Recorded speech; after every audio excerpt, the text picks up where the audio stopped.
Hello students. Today we'll be discussing about the semi-conservative method of DNA replication. Previously we'll be discuss the mechanism of semi-conservative replication.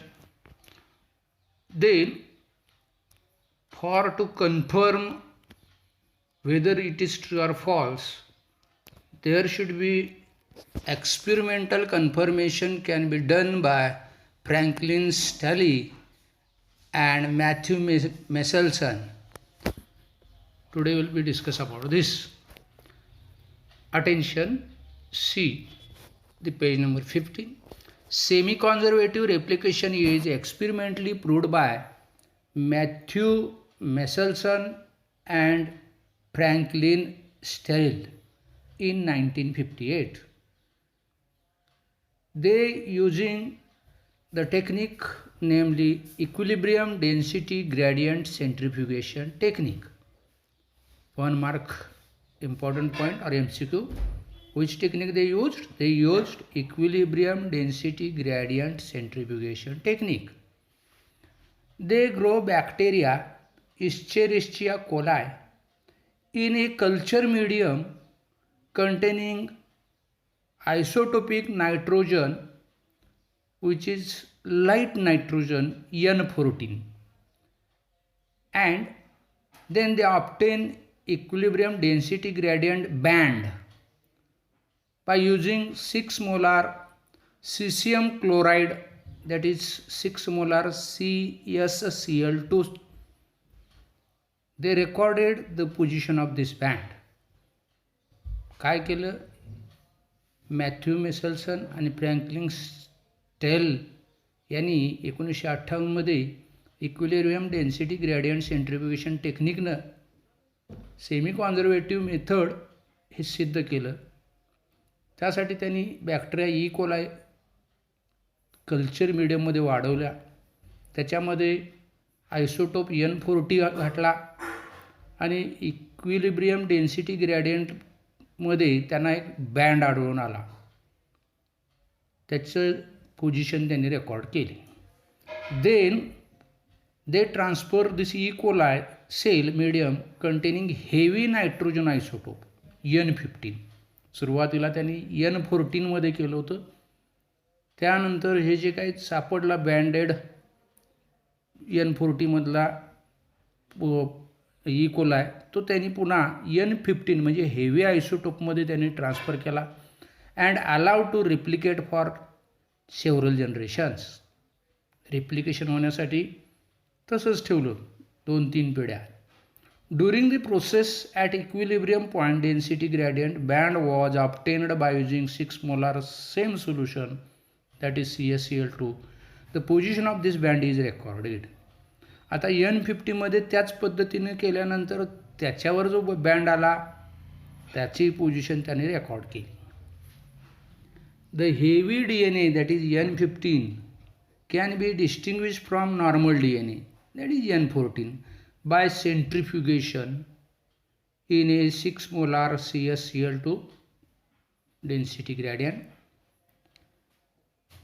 The density gradient value of 6 molar CsCl2 and N50 is approximately equal or same. Therefore, at the equilibrium point, N15 DNA will form band. In this, both DNA strands are labeled with N15.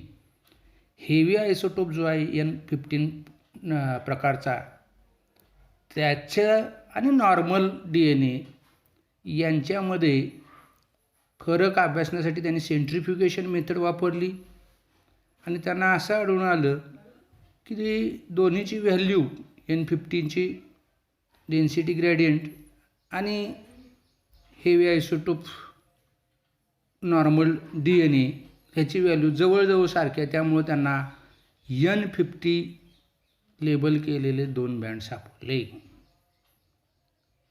The E. coli cell where they transfer to another medium containing N14, that is normal light nitrogen. After first generation, the band for N40 N15 was obtained and its position was recorded. After second generation, two density gradient bands were obtained, one at N40, N15 and another at N14. E. coli cell त्यांनी कुठं transfer केल्या?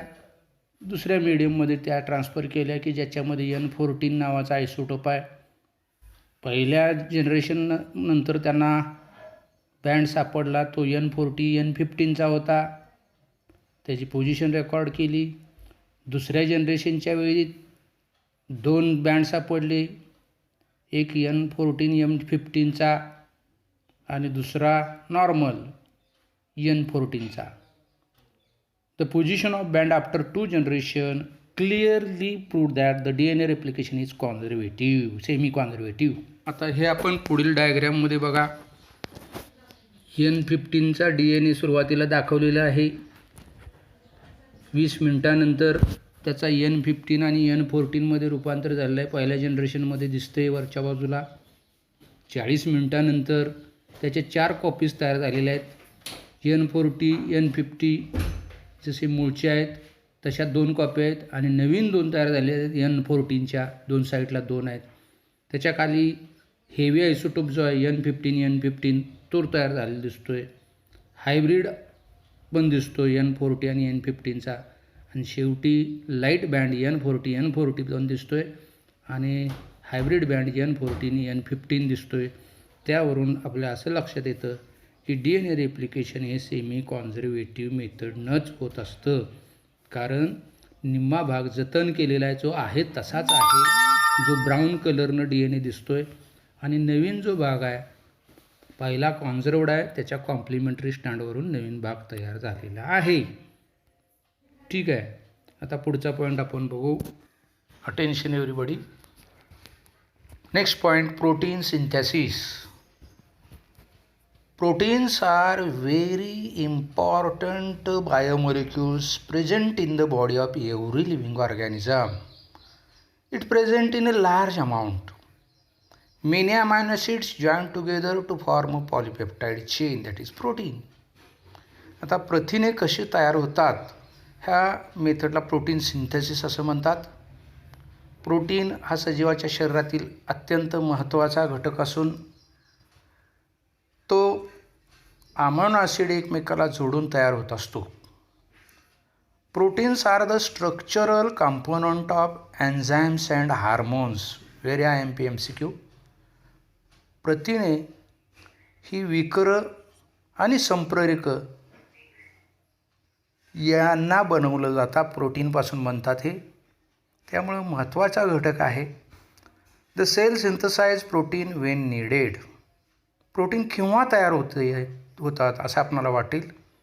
जेव्हा जेव्हा पेशीला प्रथिनांची गरज असते त्यावेळी सर्व पेशी त्यांच्यामध्ये प्रथिने तयार करतात. The process of protein synthesis takes place in 2 stages. आता ही प्रथिने तयार करण्याची जी पद्धत आहे ती 2 टप्प्यामध्ये होते. Transcription and translation. Very IMP. आता बघा, व्हॉट इज ट्रान्स्क्रिप्शन असा प्रश्न येतो. ट्रान्स्क्रिप्शन म्हणजे काय? The process of कॉपिंग of genetic information from one strand of the DNA into a single stranded RNA transcript is called transcription. म्हणजेच केंद्रकामध्ये असणाऱ्या डबल स्ट्रँडेड DNA हे सुटे होतात, त्यापासून सिंगल स्ट्रँडेड DNA होतात 2 सुटे. आणि त्या DNA पासून मेसेंजर RNA केंद्रकामध्ये तयार होतो आणि तो केंद्रकातून बाहेर येतो. आणि यावेळी महत्त्वाचं एन्झाईम काम करतं, त्याला RNA पॉलिमरेज हे एन्झाईम महत्त्वाचं DNAचं रूपांतर mRNAमध्ये करतं.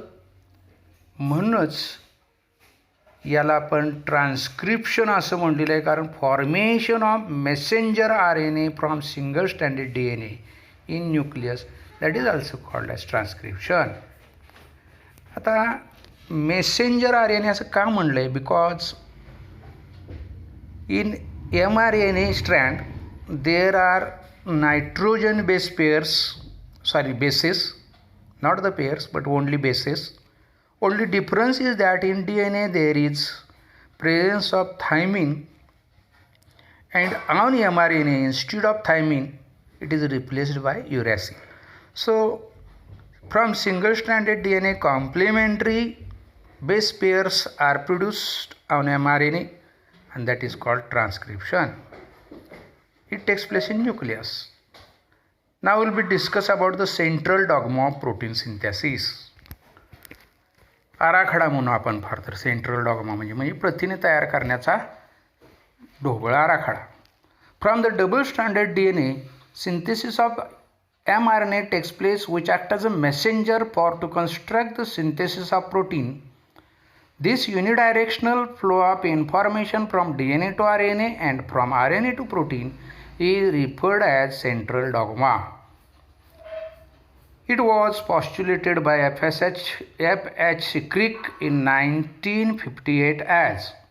आता परीक्षेला 2 मार्काला विचारतात, write the central dogma of protein synthesis in यूकॅरियोट्स.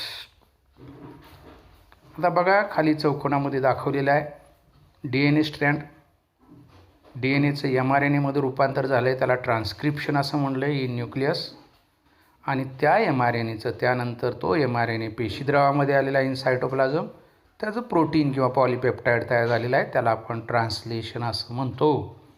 हे एवढं चौकोनात जे दिले तेवढं लिहिलं तरी 2 मार्क मिळतात, त्यामुळं ते लक्षात ठेवा.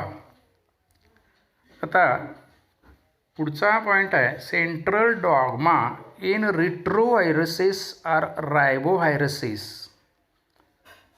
व्हायरसेसमध्ये प्रोटीन सिंथेसिस कसं होतं किंवा त्यांचा आराखडा कसा आहे. It should be firstly given by Temin and Baltimore in 1970.